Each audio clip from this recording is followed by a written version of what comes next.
하나님의 말씀 열왕기상 18장 1절부터 6절까지 우리 큰 음성으로 합독하십니다. 많은 날을 지내고 제3년에 여호와의 말씀이 엘리야에게 임하여 가라사대 너는 가서 아합에게 보이라. 내가 비를 지면에 내리라.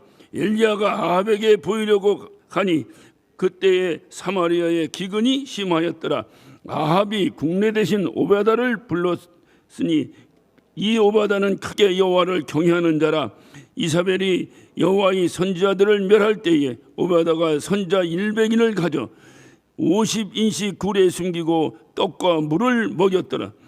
아합이 오바다에게 이르되 이 땅의 모든 물 근원과 모든 내로 가자. 혹시 꼴을 얻으리라. 그러면 말과 노새를 살리리니 짐승을 다 잃지 않게 되리라 하고 두 사람이 두루 다닐 땅을 나누어 아합은 홀로 이 길로 가고 오베다는 홀로 저 길로 가니라. 엘리야가 아합 왕 앞에서 이스라엘의 우상 숭배와 말로 다 할 수 없는 그 팽배한 죄악으로 인해서 하나님의 심판이 임할 것이다. 그래서 수년간 이 땅에 기근이 이제 임하게 될 것이다 라고 하는 재앙의 메시지를 엘리야를 통해서 아합 왕에게 전달이 됐습니다. 그 전달된 이후 많은 날이 지났다. 많은 날이 제3년에 많은 날이 한 3년 정도 지났다 그 말이죠. 지난 후에 오늘 본문이 시작되는 거예요. 이렇게 그런데 오늘 이 본문 내용의 1절부터 6절까지는 네 사람이 등장하라는데 이 네 사람이 각각의 상황을 어떻게 대처하는가를 우리가 한번 살펴볼 필요가 있습니다. 먼저 아합 왕입니다. 아합 왕인데 하나님의 심판으로 오늘 2절에도 보니까 엘리야가 아합에게 보이려고 가니 그때 사마리아의 기근이 심하였더라 그랬어요. 그러니까 하나님께서 엘리야를 통해서 이제 선포했습니다. 이 우상 숭배와 죄악이 광영한 이 이스라엘 땅에 심판하리라 하고 그가 그리시네 가까이서 물을 따마신 순간부터 기근이 일어서 3년이 흘렀다 이 말이에요. 이게 기근이 심하게 들었어요. 오늘 여기서도 보면 사마리아의 기근이 심하게 들었더라 이렇게 말하고 있어요. 그럼 왕이 뭘 해야 되겠습니까? 이게 하나님께서 심판하셔서 기근이 이렇게 심하게 들었다 이 말이에요. 그러면 이 왕은 하나님 앞에 기도하고 회개하고 하나님 우리가 우상 숭배한 걸 잘못했습니다. 이 죄악을 저지른 걸 잘못했습니다 하고 하나님께 회개를 해도 지금 시원찮은 이 마당에 이 아합 왕이라고 하는 사람은 하나님을 찾지 않고 여전히 인간적인 방법을 동원해서 그 문제를 해결하려고 하고 있어요. 이것은 동서고금을 막론하고 인간의 모습입니다. 어쩌면 우리의 모습이기도 해요.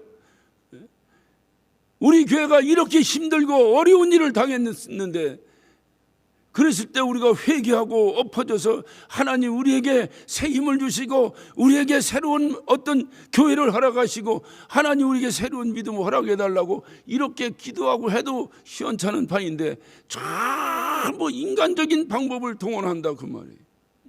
그 회개를 하지 않아. 이게 인간이야. 인간의 모습이에요. 그러니까 오늘 이 아합이 바로 그래요. 더욱이 우리의 마음을 아주 슬프게 하는 것 중에 하나는 그 아합이 지금 이스라엘의 왕 아닙니까? 일국의 왕이라 이 말이. 왕인데 지금 기근이 들었습니다. 온 백성이 굶주려 죽게 생겼습니다. 그러면 가장 먼저 관심 가져야 될 게 어디겠어요? 그 많은 백성들이 굶어 죽는 그 백성들에게 안타까운 마음을 가지고 어찌 해결해 볼까? 인간적인 방법을 동원하더라도 어떻게 해결해 볼까? 관심이 거기에 가 있어야 되는 것이 왕이 아니냐 그 말이. 교회 이렇게 힘들고 어려운데도 영혼에 대한 관심은 하나도 없고 오늘 이 아합은 어떻게 생각하고 있습니까? 우리 5절을 한번 봅니다. 5절을 보면 아합이 오바다에게 이르되 이 땅의 모든 물 근원과 모든 내로 가자. 혹시 꼴을 얻으리라. 아니 하나님께서 비를 막아 기근이 들었는데 온 땅을 헤매면서 물의 근원을 찾은들 찾을 수 있겠습니까? 내로 간들 그 내에 물이 흐르겠습니까? 물이 흐르는 데가 어디 있겠어요? 그러면 기근이 들었겠습니까? 그런데도 여전히 이가 이스라엘 땅을 다 뒤지면서라도 물의 근원을 찾아보자는 거예요. 물의 근원을.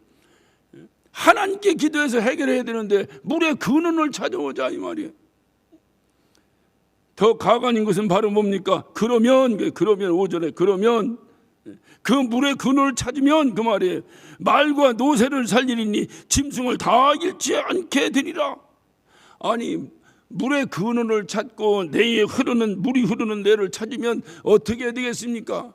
그러면 온 백성이 굶주리지 아니하고 갈증하지 아니하고 모두가 살아나리라. 이것이 왕이 해야 될 일 아닙니까? 근데 왕이 오늘 얘기합니다. 뭐라고 말합니까? 말과 노새를 살릴 것이다. 결국 자기 재산 걱정하는 거예요.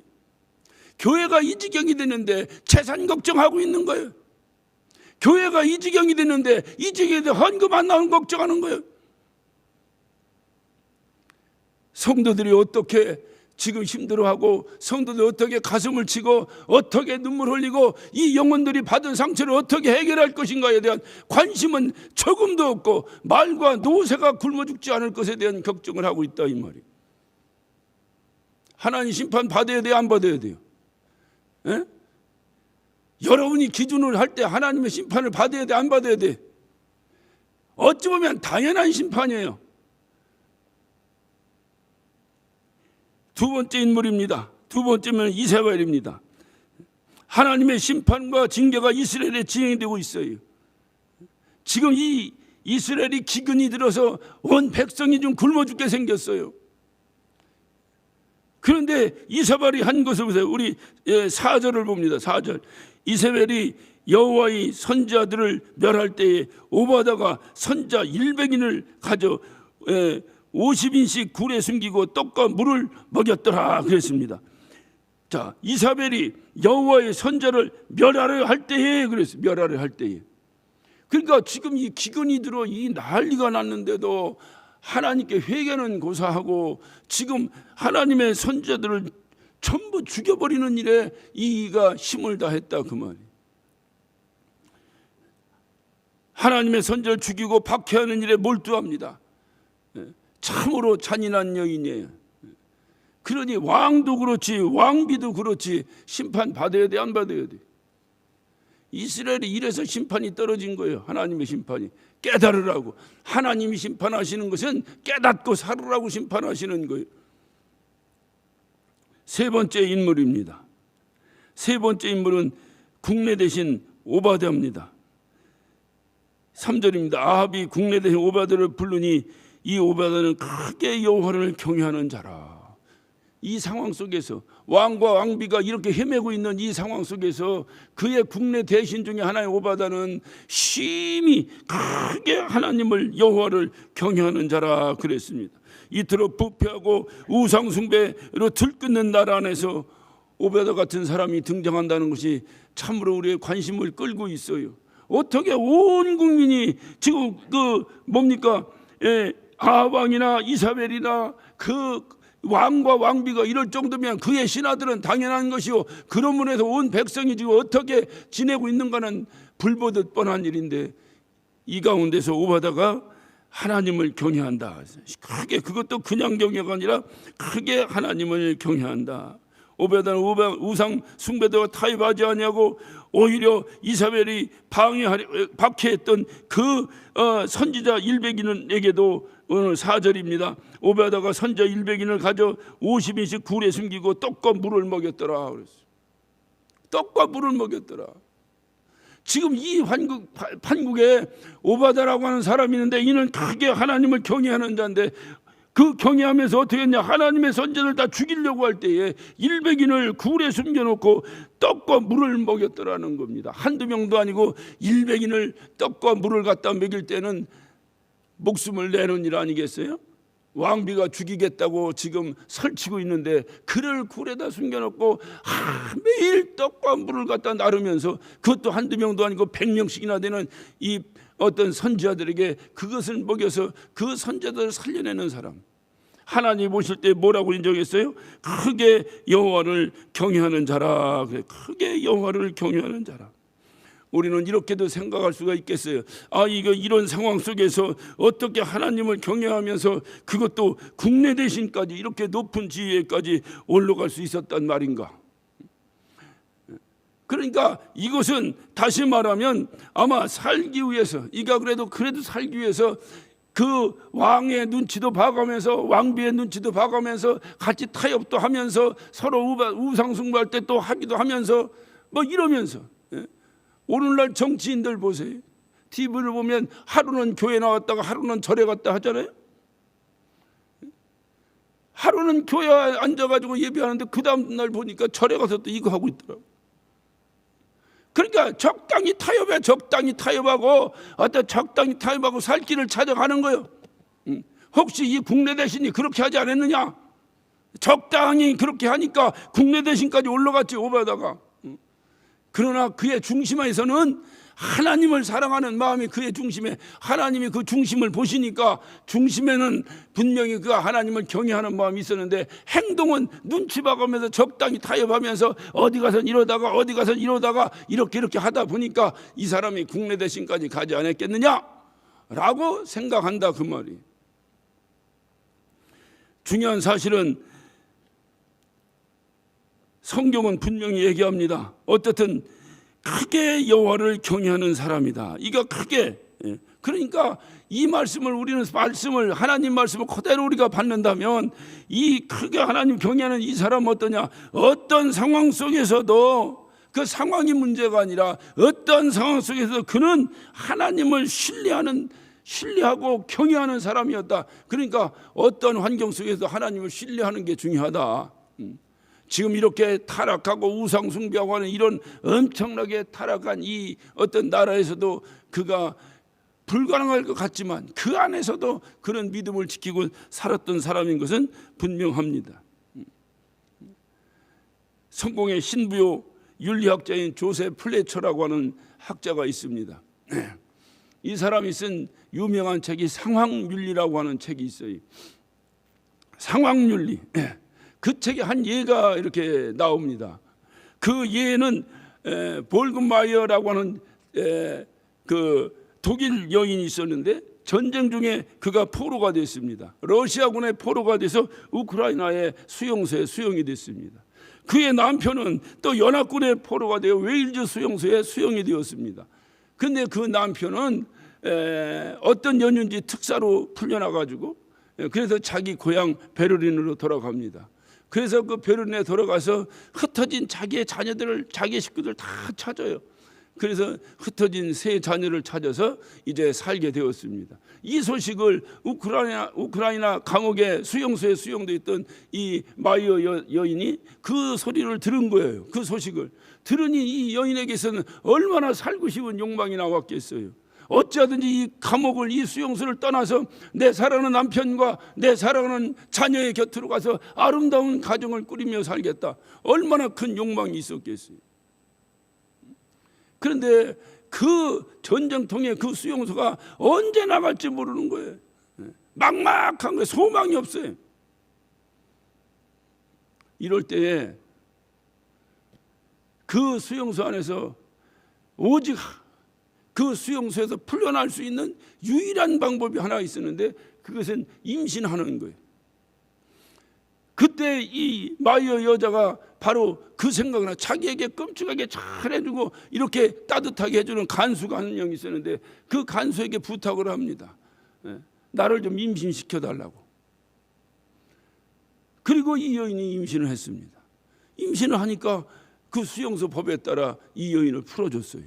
그 이 여인이 자기 고향 베를린에 들어가서 그 사랑하는 남편을 만나고 이제 그 행복한 삶을 살게 되었다 하고 하는 예를 들었어요.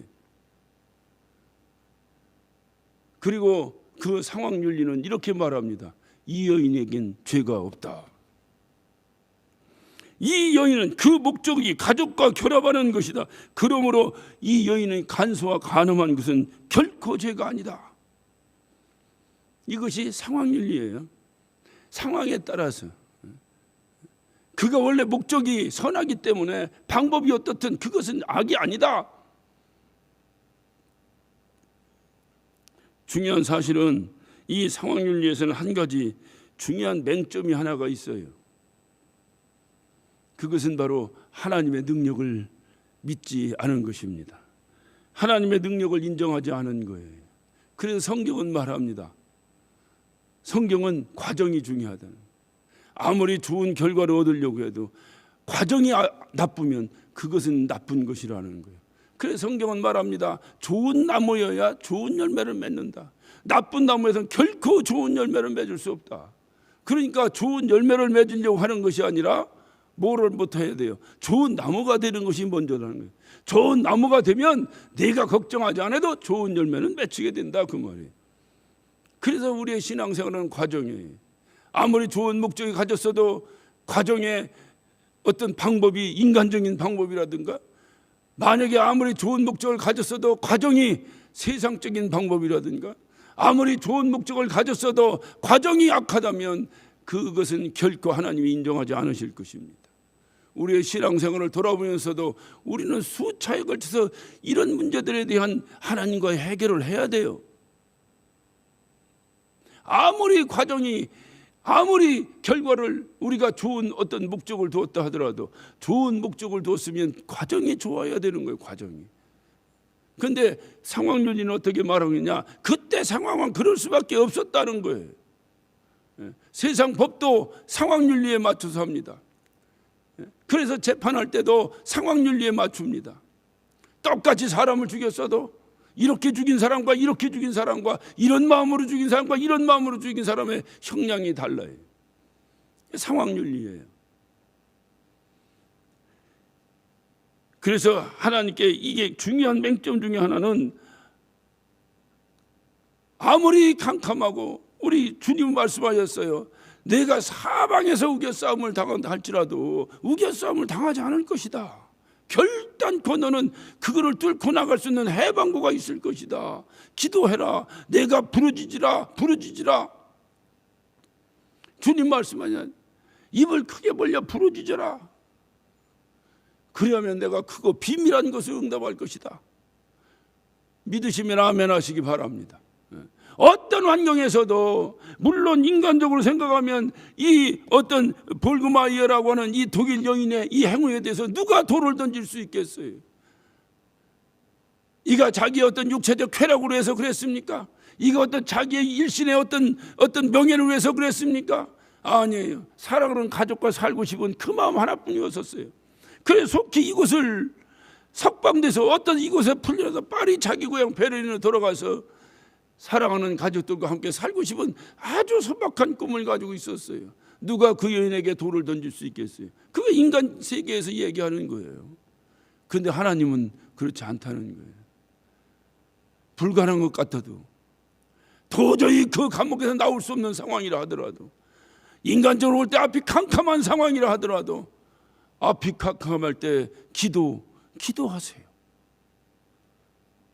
여러분이 기도할 때 하나님이 그 기도를 듣고 하나님께서 능력으로, 하나님의 능력으로, 인간의 생각으로는 아무것도 안 된다 하고, 인간의 생각으로는 아무것도 안 되는 캄캄한 어떤 그러한 어떤 암울한 환경이라 하더라도 하나님께 기도하면 하나님께서 해결해 주시는 능력이 있으시다고 하는 사실을 신뢰하고 믿으시면 아멘 하시기 바랍니다. 바로 그것이 기도하는 거예요. 유일한 기도의 목적은 그거예요. 그런데 인간적인 생각을 해버리면 상황윤리에 빠져버리는 거예요. 그래서 세상에서는 선한 거짓말이라는 것도 있고요. 성경에 거짓말 하지 말라 그러면 안 하는 거예요.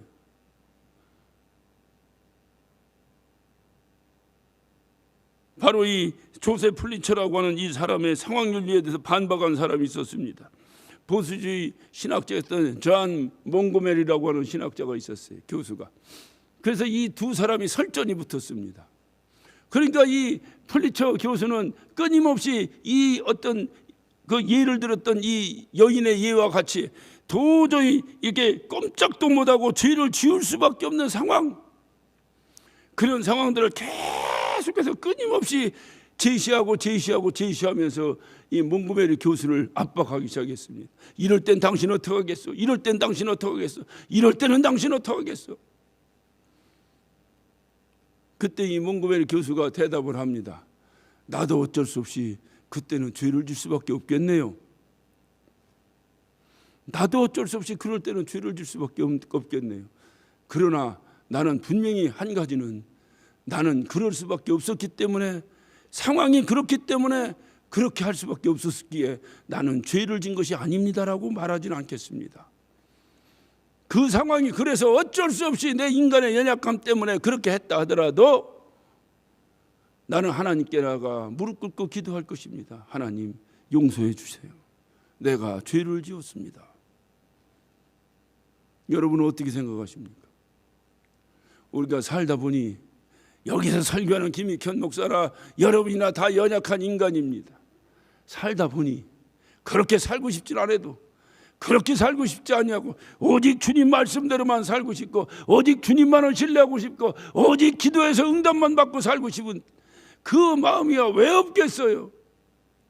그래서 살다 보니 당장 눈앞에 보이는 인간의 방법이 훨씬 나를 빠르게 반응하게 하는 그런 쪽에 훨씬 익숙하게 살아간 우리의 모습을 볼 수 있지 않겠어요?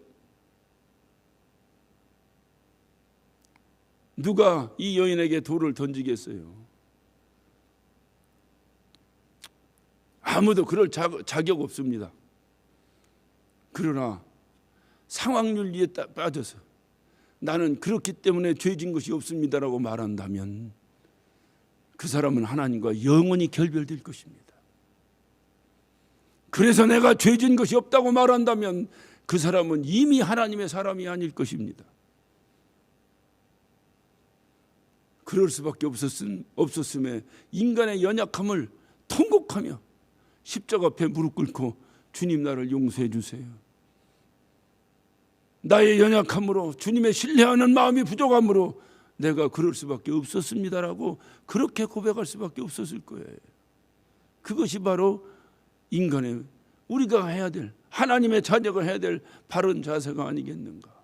어떤 경우든지 하나님 말씀 앞에서 어긋나지 아니하고 죄를 짓지 아니하고 이기고 견뎌내고 기도해서 그 감옥을 어떤 옥토를 흔들게 하고 옥문이 열리게 하고, 그래서 천사들이 와서 번쩍 끌어안아 바깥으로 내놓는 엄청난 역사를 경험한다는 것은 당연한 이치지만은, 우리가 그만한 믿음이 부족하고 그만한 주님에 대한 신뢰감이 부족하고 또 인간의 연약함으로 인해서 그렇게 할 수 없다 하더라도, 그래서 내가 한 행동에 대해서 합리화하려고 하고, 그래서 내가 한 행동에 대해서 그럴 수밖에 없었으니 이거는 죄가 아니라고 강변하고 항변할 만한 그러한 강심정을 가져서는 결코 안 될 것입니다. 그럴 수밖에 없었음에 나 연약함을 통곡하며 하나님께 나아가 오늘 이 몽고벨이 이 교수가 말한 것 같이 주님 무릎 앞에 무릎 꿇고 그리고 용서를 구하는, 그것이 바로 우리의 신앙인의 모습이 아니겠는가. 오늘 이 오바다는 글쎄 어떻게 하다가 국내 대신이 됐는데, 국내 대신까지 됐는지 그건 잘 모르겠어요. 어떤 성경은 말합니다. 어떤 상황에서 어떻게 했는지 모르지만 그는 분명한 것은 크게 여호와를 경외하는 자다. 이 당시에 우상 숭배하고 온갖 죄악이 광연하고, 이때 하나님을 경외한다는 것은, 아니 하나님의 말씀을 어떤 그 증거하고 그리고 하나님의 일을 감당하는 선지자들을 잡아다가 죽이는 판국에 국내 대신이 나는 하나님을 믿습니다 하면 살아나겠어요? 성경대로 그대로 믿는다면 그 사람은 목숨 내놓고 하나님 믿은 사람입니다. 그래서 하나님께서 그는 크게 여호와를 경외한 자다. 그러나 만약에 이가 상황윤리에 의해서 서로 국내 대신이 되기 위해서 서로 또 어떤 타협도 하고 뭐도 하지만, 그럼에도 불구하고 중심에서는 하나님을 향한 마음이 가득 있어서, 그래서 하나님에 대한 그 믿음은 조금 더 변찮았다고 하는 그러한 분명한 어떤 그 믿음 하나는 분명히 있었다고 한다 하더라도 어떻든 중요한 것은 하나님을 경외하는 마음, 하나님을 경외하는 마음. 이런 환경 속에서도 이 오베다를 보면서 깨닫게 되는 것은 환경이 중요한 것이 아니구나. 예수 믿는데 환경이 뭔 중요해. 오히려 예수 믿을 때는 환경이 안 좋아야 더 예수께 더 가까이 가지 않겠어요? 그 주님도 평안하다 할 때를 주의하라고 하셨잖아요. 핍박이 가해지고 힘들고 어려울 때 오히려 더 주님과 더 가까이 하는 거 아니겠어요? 그런데 핍박이 오고 힘들고 어려운 상황에서도 주님께 더 가까이 하지 않는다면 그는 근본이 하나님에 대한 신뢰가 없는 거예요. 그냥 내가 세상적인 방법 살고 세상적인 방법으로 지내도 조금 더 배고프지 아니하고 힘들지 아니하고 살아가니까 어떤 영적으로 힘든 일이 생겨도 하나님 옆에 나오려고 하는 그런 마음이 없어지는 거예요. 오늘 이 오바다를 보면서 우리가 우리 자신 한번 돌아볼 필요가 있습니다. 이렇게 환경이 정말로 척박하고 하나님과의 관계에서 특별히 영적인 관계가 척박한 이때에 그래도 그 중에서 크게 여호와를 경외하는 자가 있었더라. 이 오바다 참 부럽다. 크게 여호와를 경외하는 자였더라. 어떤 경우든지 합리화하지 아니하고 그렇게 살아가는 거예요. 마지막으로 오늘 이 말씀 앞에는 주인공 같은 사람이 등장합니다. 엘리야가 등장합니다. 이 엘리야는 이 재앙의 메시지를 전달하고 수년이 지난 후에 하나님의 말씀이 다시 엘리야에게 임했습니다. 1절입니다. 많은 날이 지나고 제3년에 여호와의 말씀이 엘리야에게 임하여 가라사대 너는 가서 아합에게 보이라. 지금 아합에게 가라는 거예요. 아합은 어떤 마음을 가지고 있는데 엘리야를 만나기만 하면 쳐 죽이려고 지금 준비하고 있는 아합에게 주님이 가라는 거예요. 언젠간 주님이 너는 숨어 있으라. 그러니까 숨어 있으니까 숨어 있었어요. 그랬더니 느닷없이 지금 엘리야에게 뭐라고 말씀하십니까? 넌 아합에게 너 자신을 보이라는 거예요. 아합은 어떤 자입니까? 그 오늘 본문 밑에 10절을 봅니다. 10절을 보면 당신의 하나님 여호와의 사심을 가리켜 맹세하노니 내 주께서 사람을 보내어 당신을 찾지 아니한 족속이나 나라가 없는데 오바다가 지금 누구에게 엘리야에게 얘기하는 거예요. 당신의 하나님 여호와의 사심을 가리켜 맹세하니 내 주께라는 거니까 아합을 얘기해요. 내 주께서 사람을 보내어 당신을 찾지 아니한 족속이나 나라가 없었다. 무슨 얘기입니까? 온 국토를 손바닥 찾듯이 뒤졌다는 거예요. 온 나라를 엘리야 당신 하나 찾느라고 왕이 뒤졌다는 거예요. 찾지 않은 족속이나 나라가 없었는데 저희가 말하기를 엘리야가 없다라고 말을 하면 그 나라와 그 족속으로 당신을 보지 못하였다는 맹세를 하겠다. 왕에게 맹세를 하겠다는 거예요. 만약에 거짓말이면 목이 날아가는 겁니다. 왕이 와서 묻습니다. 이 동네 엘리야 봤느냐? 못 봤습니다. 하면 정말로 못 봤다고는 맹세를 하라는 거예요. 그렇게 해서 온 족속, 온 나라를 뒤지면서 엘리야를 찾고 다녔어요. 아합이. 왜 찾았을까요? 아합을 국내 대신 시키려고 찾았을까요? 아합에게 상 주려고 찾았을까요? 아니 아합에게 통사정이라도 해서 제발 좀 비 좀 오게 해달라고 통사정을 하려고 그렇게 찾았을까요? 아합을 만나면 죽여버리려고 찾은 거예요. 아합이 엘리야를 만나면 죽여버리려고 찾은 거예요. 그런데 이 엘리야를 죽이려고 찾는 아합 앞에 하나님은 뭐라고 명령하시냐? 너 가서 아합에게 너를 보이라는 거예요. 아합에게 가라는 거예요. 아합에게 나타나라는 거예요. 엘리야가 순종했습니까? 안 했습니까? 순종했어요. 상황적으로는 순종할 수 있는 상황입니까? 아닙니까? 이거 순종하면 죽는 건데. 그래서 하나님의 사람은 상황이 문제가 아니다. 죽음 앞에서도 너 아합 앞에 가라는 거예요. 가면 죽는다니까요. 지금 아합이 엘리야 죽이려고 지금 전국토를 뒤지고 있다니까요. 그런데 들켜도 잡히는 것도 고소하고 네 스스로 가서 자수하라는 거예요. 가서 보이라는 거예요. 그것도 보이고 아이고 나 잘못했습니다 용서해 주세요 하는 게 아니라 그냥 가서 보이라는 거예요. 그리고 내가 비를 지면에 내리리라 라고 다시 가서 말하라는 거예요. 지금 아합은 인간적인 방법으로 온 국토를 뒤져가면서 물의 근원을 찾고 물이 흐르는 냇물을 찾고 다니고 있는 이 판국에 엘리야를 통해서 하나님 뭐라냐? 야, 내가 비 내려줄게. 이렇게 얘기하라는 거예요. 가서 할렐루야 하겠습니까? 죽여버리려고 덤벼들겠습니까? 너 누구 약 올리냐? 어떤 상황이든지 간에 분명한 것은 엘리야가 아합 앞에 나타난다는 것은 지금 목숨을 내는 거예요. 그런데도 엘리야는 아무 소리 하지 않고 순종합니다.